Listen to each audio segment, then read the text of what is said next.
Hello children, in today's video we are going to study about simple future tense and future continuous tense. So let's see the use of simple future tense.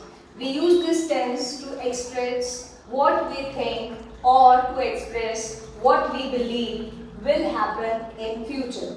Okay, so to talk about the work which we believe that will take place, that will definitely take place in future, we use simple future tense. Let's go for the rules. For positive, it will go with subject, will or shall, first form of the verb and object. Let me tell you with what subject you will use will and with which subject you will use shall.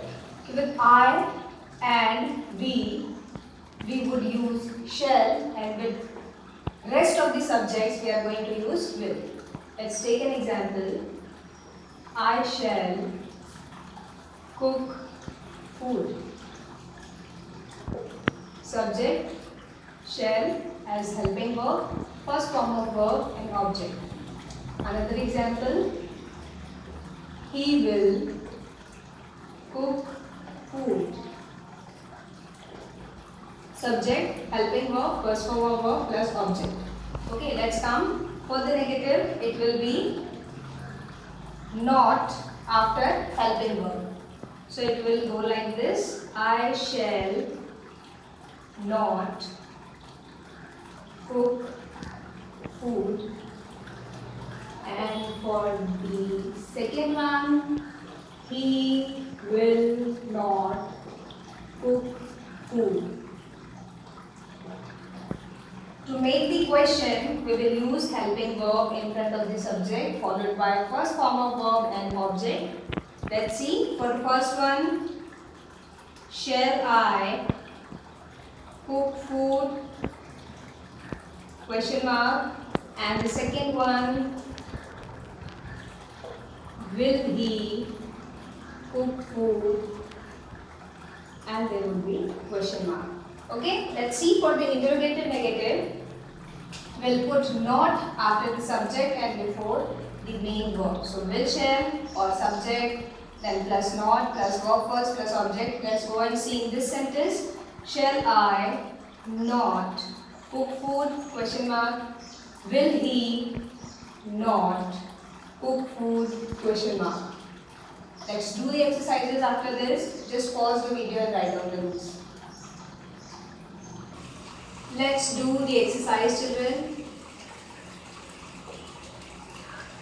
So there are 5 sentences as we are doing. We shall study science. It's subject. Will, shall, the helping verb, first form of verb and object. They will complete their work on time. You will play cricket. Fourth, she will go to the market. Fifth, it will rain cats and dogs tomorrow. So cats and dogs, don't worry about the expression. This means heavily. Okay? Let's see. I'm going to solve these two for you, first and second. So the negative, we shall not study science. For interrogative, we will put shall in front of we, and shall we study science? Question mark. For interrogative negative, again shall will be here. Shall we then not study science? Then there would be question mark. Clear? The second one, they will complete their work on time. The negative will be they will not complete their work on time. For interrogative, we will put will in front of the subject, and it would be will they complete their work on time? Question mark. And the interrogative negative sentence will be will they not complete their work on time, followed by the question mark. So I hope all these 3 will be able to solve. Just pause the video and let's wait for the next tense. So let's do future continuous tense. We use this tense to talk about an action which will be in progress at some time in future. It means the work which will be going on at some time in future. To talk about those things, we use future continuous tense. So let's see. With the subject, we have to use will, shall, first form of verb, ing, and object. According to the subject, we will use will or shall. And I already told you while doing simple future, with I and we are going to use shall, and with rest of the subjects we will be using will. Let's do. I shall be going to market. Okay, just a moment here, I forgot to add be. Okay, kindly add here be. We have to add be because it is a continuous tense. Okay, so I shall be going to market. Add be after helping verb and before main verb. Then the second one will be they will be playing. For negative, we will use subject will shall. After will shall, we will use be. Okay, because it is a continuation in tense. Subject will shall plus be plus not plus verb first ing and object, and it would be like I shall not be going to market.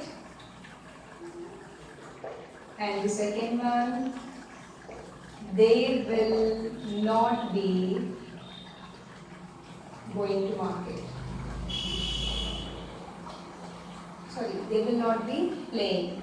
Okay, sorry, they will not be playing. Full stop.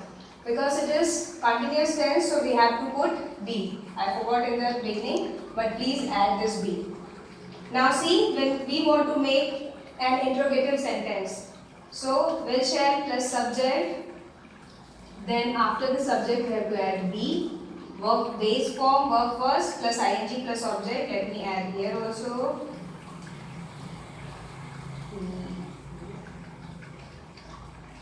Not then be here. Okay, so let's do. Here it would be shall I be going to market? Question mark. Then the second one, will they be playing? Question mark. Okay, so to convert the following into interrogative negative, will shall plus subject, then not, be verb first plus ing and object. Let's see, shall I, then here we have to add not. Shall I not be going to market? And here will they not be playing? Okay, so please pause the video and write down the rules carefully. Let's do the exercise. So exercise sentences are here. 5 sentences. We shall be preparing projects. Second, she will be cooking food at this time tomorrow. It will be raining cats and dogs. The sun will be rising. You will be swimming in the pool at this time tomorrow. So let's do 2 for you. We shall be preparing projects. For negative, it will be we shall not be preparing projects. For interrogative, let me change the color. We will take shall and write in front of we. Shall we be preparing projects? Question mark for interrogative. Then for interrogative negative, shall we not be preparing projects? Then question mark.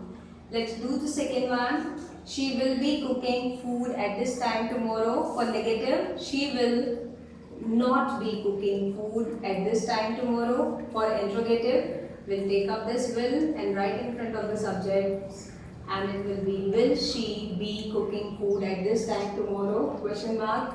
For interrogative negative, will she not be cooking food at this time tomorrow? Question mark. I hope you will be able to solve these 3. Let's meet in next video with next tense. Thank you.